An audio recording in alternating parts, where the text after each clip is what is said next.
Good morning, everyone. My name is Aditi, and I'm a registered clinical counselor and a registered yoga teacher. Mindfulness-based stress reduction strategies is one of the tools I often use in my work.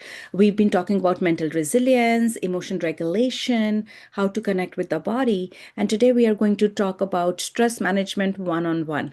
So when we are working with folks, we bring our attention to the body and we try to become aware of what is going on for us. So, a lot of self awareness. So, one way to do that would be if you have a pen and paper handy, let's get ready. Take a moment to acknowledge, to recognize what is your current stress level on a scale of 1 to 10. 10, you're really stressed, 1, the stress levels are low. Take a moment and acknowledge how are you feeling in terms of your levels of stress. So we're talking about stress management, and before we can even manage something, we need to know how bad it is or what is my level of stress at the moment.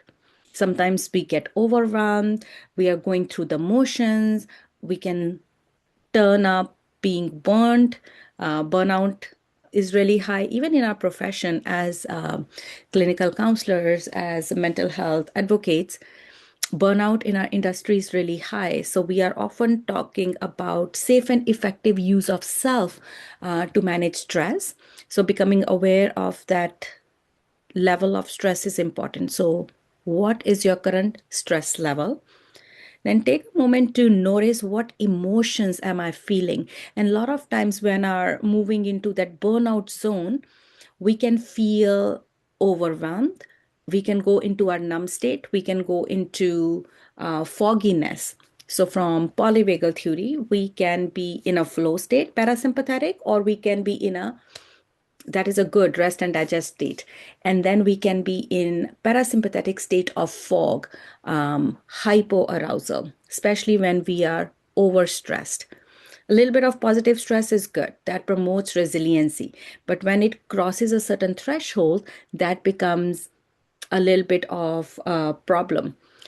So once you've noticed your current stress levels, I want you to take a moment to notice what are you feeling right now, right? So take a moment to just notice the body, scan it from head to toe. How is physical body feeling and how are you feeling emotionally? What emotions are coming up for you right now? We have emotion wheel that we use all the time. Next time we can talk about emotion wheels. So check in and see how am I feeling? And then check in to see where is stress sitting in your body. A lot of times folks have TMJ, so we are holding stress in our jaw, sometimes in our neck, our shoulders, our chest, our belly, or sometimes in our back. So, some kind of movement becomes really important to release this stress. So, becoming aware and moving it. And a lot of times I see folks in different workspaces moving their body after a meeting, body breaks. We really encourage them so that we can move through the stress. Notice where is stress sitting in your own body. Common is jaw. So, relaxing the jaw slightly, movement in the neck, circle side to side, shoulder rolls, chest,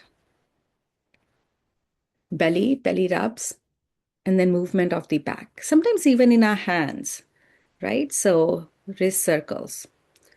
And then take a moment before we can manage it. We have to acknowledge level of stress. Where is it sitting in my body? How am I feeling? And what do I need most right now? That's why we do goal setting in our work. And many times folks know what they want, and many times they don't. But for our exercise today, let's think about what do I need right now? Rest,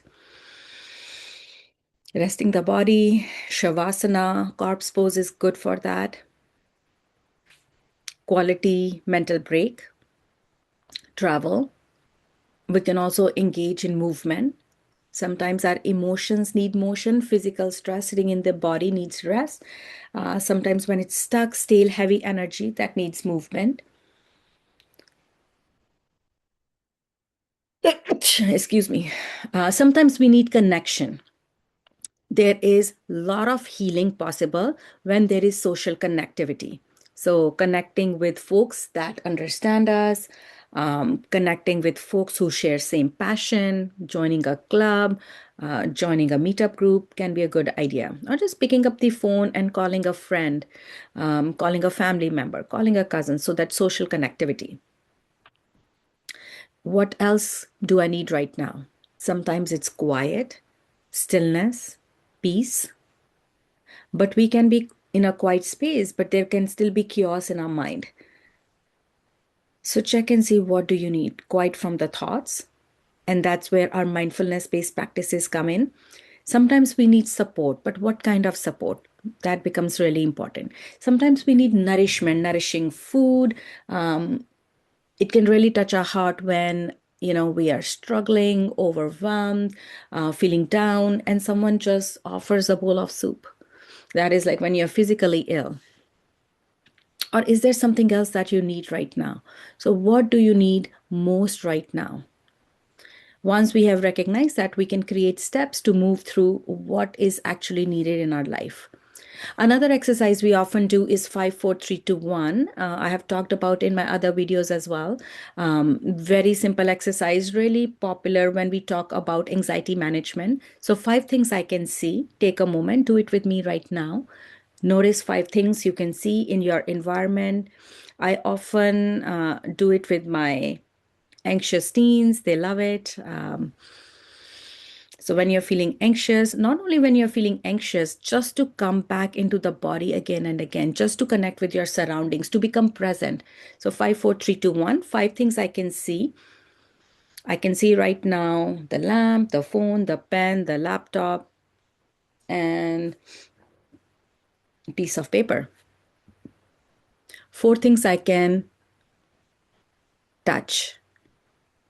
Usually, things in your environment that you're able to touch. I can touch my chair, I can touch the laptop, can touch my phone and this lamp. 3 things I can hear. Some distant traffic. I can hear my heartbeat. I can hear my own voice, but there's also some rustling of leaves outside. And then 2 things I can smell. This one is challenging. Olfactory nerve is the shortest nerve. People can smell something, impact right away. But after long COVID, a lot of folks have had challenges with the smell. You can often carry something with you, and that smell is easy way for us to become present. You can also notice the smells present in your environment. And then one thing I can taste. Sometimes we can just check and see, is my mouth dry or moist? And sometimes it can be lingering taste of a sandwich you might have eaten. Now I want you to take a moment, now that you've done 5, 4, 3, 2, 1. How do you feel? What is coming up for you?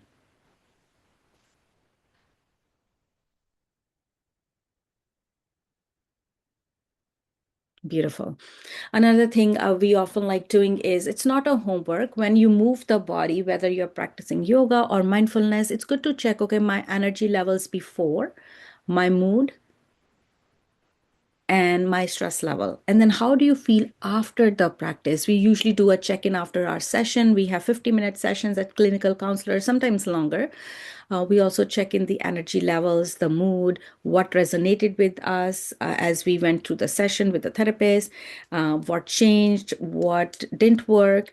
So we could gather that feedback, and that is helpful. So you're gathering feedback from your system, that self-awareness piece.